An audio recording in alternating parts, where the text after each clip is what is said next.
दोस्तों, अगर आप टीईसी का एग्ज़ाम देने वाले हैं, तो ये वीडियो आपके लिए बहुत ही ज़्यादा इम्पोर्टेंट होने वाली है, क्योंकि इस वीडियो में मैं आपको एग्ज़ाम को लेकर क्या-क्या सावधानियाँ बरतनी हैं, ये सारी बातें मैं आपको बताने वाला हूँ, ठीक है? तो देखिए, पहली चीज़ तो ये है कि आप अपना ये एग्ज़ाम अपने घर में भी दे सकते हैं, चाहे अपने ऑफ़िस में दे सकते हैं, चाहे किसी कंप्यूटर की शॉप में जाके, साइबर कैफ़े में जाके दे सकते हैं। मतलब कि कहीं पर भी आप ये एग्ज़ाम दे सकते हैं, ठीक है? इसके अलावा जब आप एग्ज़ाम देंगे तो आपको अपने पास अपना एक डॉक्यूमेंट, एक आईडी प्रूफ़ रखनी है। आप अपना आधार कार्ड अपने पास रख लीजिए और आधार कार्ड आपको ओरिजिनल वाला रखना है अपने पास, ठीक है? क्योंकि आपको उसकी फ़ोटो खींचकर अपलोड करना पड़ेगा, तो अपना ओरिजिनल आधार कार्ड अपने पास रखें जब भी आप एग्ज़ाम देंगे, ठीक है? और तीसरी चीज़ ये है कि जहाँ पर भी आप एग्ज़ाम देंगे, वहाँ पर आप देख लें कि ज़्यादा हलचल ना हो, मतलब कि आप एकांत में बैठकर अपना एग्ज़ाम दें। ये ना हो कि आप बैठे हो पीछे ज़्यादा हलचल हो रही है, ठीक है? अगर ज़्यादा हलचल होगी, ज़्यादा लोग आएँगे जाएँगे, तो उस केस में क्या होगा कि आपको स्ट्राइक मिल जाएगी और स्ट्राइक मिलने के बाद आपका एग्ज़ाम कैंसल कर दिया जाएगा, ठीक है? तो अकेले में बैठकर आपको एग्ज़ाम देना है ये चीज़ ध्यान रखना, ठीक है?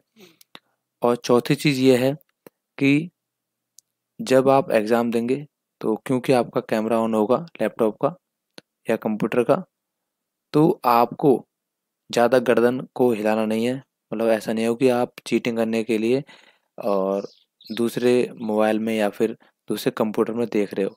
तो अगर आप अपनी गर्दन को ज़्यादा हिलाओगे, तो उस केस में भी आपको स्ट्राइक मिल जाएगी, ठीक है? मतलब कि आपको बिल्कुल सीधा देखना है, क्वेश्चन को पढ़ना है और सही उत्तर पर टिक करना है और नेक्स्ट करना है। बस आपको ये करना है, सामने देखना है बिल्कुल, ज़्यादा इधर-उधर नहीं करना, ज़्यादा ताके-झाकी नहीं करनी। अगर ज़्यादा हिलोगे, डुलोगे, ज़्यादा हलचल होंगी, ज़्यादा आवाज़ आएँगी, ज़्यादा शोर-शराबा होगा, तो उस केस में आपका एग्ज़ाम कैंसल कर दिया जाएगा, ठीक है?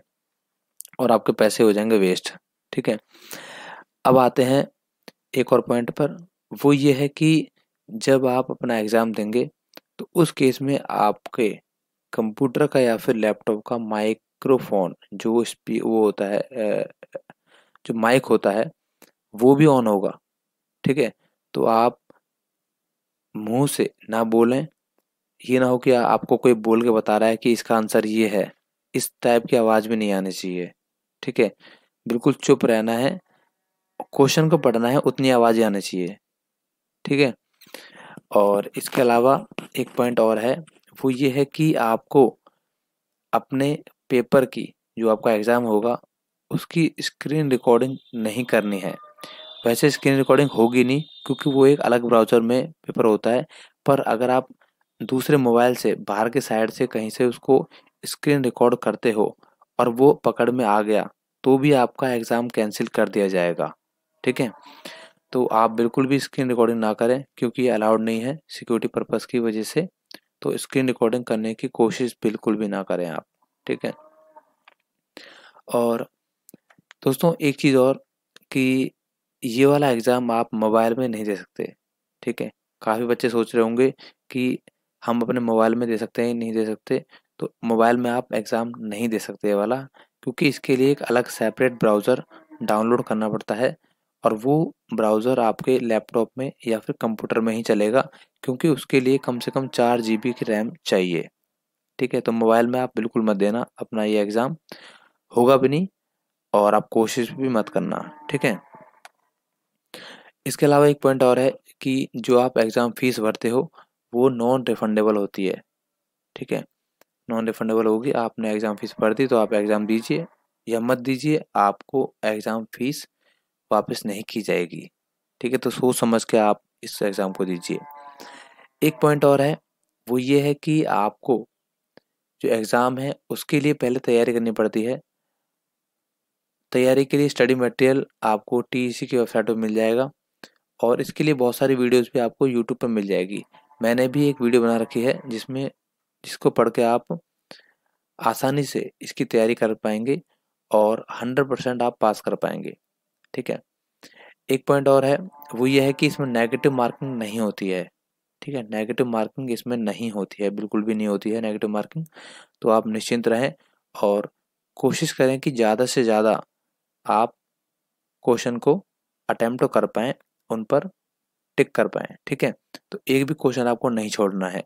ठीक है, अभी फरवरी में जो एग्ज़ाम हुए थे उसमें 50 क्वेश्चन आए थे। ठीक है, और 50 में से आपके जैसे जैसे आप उत्तर करते जाओगे वैसे वैसे जैसे कि आप एग्ज़ाम देते हो, साइड में एक सर्कल बने होते हैं, तो वो सर्कल आपके ग्रीन होते चले जाएंगे। ठीक है, तो उसको देख कर भी पता लगा लेना कि आपका कौन सा क्वेश्चन छूट गया है। ठीक है दोस्तों, तो दो तीन चीज़ें मैंने आपको बता दी हैं। इसके अलावा इस एग्ज़ाम को देते समय आपको और क्या ध्यान रखना है, हाँ एक चीज़ और ध्यान रखनी है कि आपका नेट थोड़ा सा फास्ट होना चाहिए। ये ना हो कि आपका नेट बहुत ही स्लो है। ठीक है, तो जिस दिन आपका एग्ज़ाम हो आप कोशिश करें कि आपका नेट पूरा उपलब्ध रहे, मतलब कि पूरा रिचार्ज रहे। ऐसा ना हो कि नेट ख़त्म होने वाला है। ठीक है, अगर नेट ख़त्म भी होने वाला है तो भी आप दोबारा से रिचार्ज कर लें, या फिर किसी ऐसे मोबाइल या किसी वाईफाई से अपने नेट को चलाएं जिसमें कि एमबी ज़्यादा हो। ठीक है, क्योंकि कहीं भी कोई दिक्कत नहीं आनी चाहिए।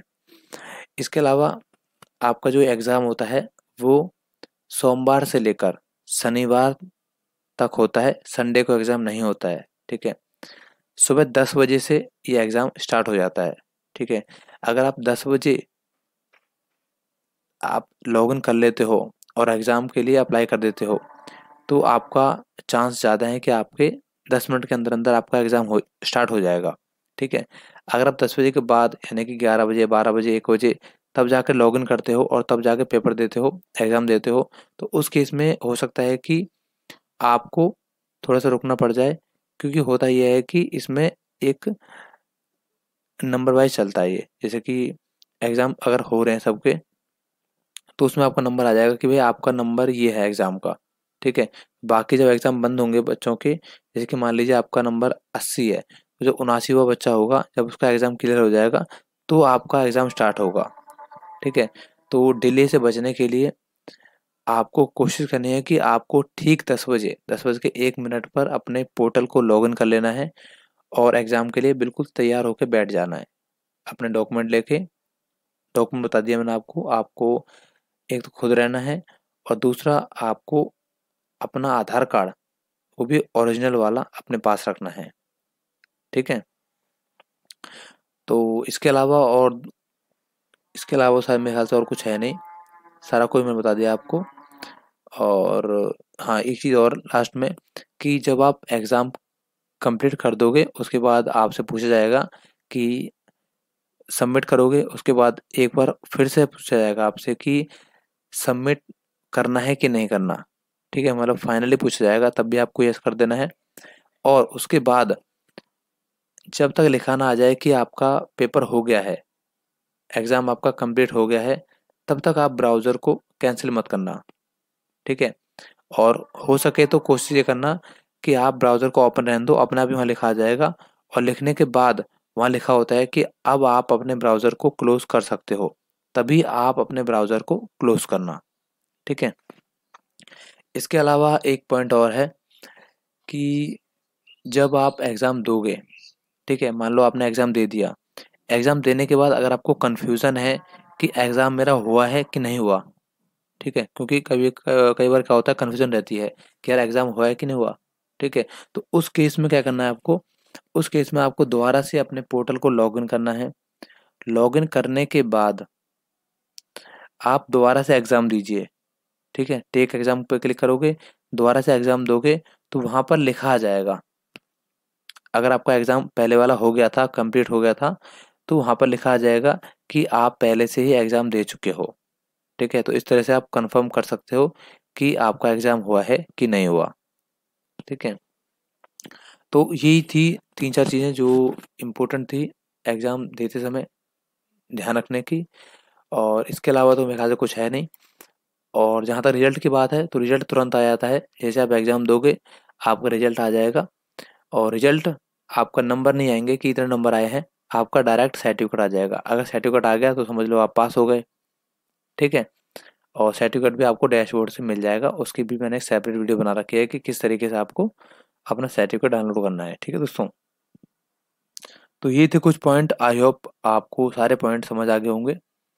और लास्ट में बोलना चाहूँगा कि ये एग्ज़ाम बिल्कुल भी मुश्किल नहीं होता, बहुत ही आसान एग्ज़ाम है। अगर आपने 12th में कॉमर्स ली थी तो ये एग्ज़ाम पास करना आपके लिए कोई बड़ी बात नहीं है। ठीक है, बाकी सभी के लिए कुछ प्रिपरेशन करनी पड़ेगी, हल्की सी प्रिपरेशन करनी पड़ेगी, ज़्यादा मुश्किल नहीं है। और उसकी वीडियो भी मैं नीचे दे दूँगा, अगर आप उस वीडियो को कंप्लीट देख लोगे, उन क्वेश्चनों को समझ लोगे, तो 100% आप पास हो जाओगे, इसमें कोई भी दो राय नहीं है।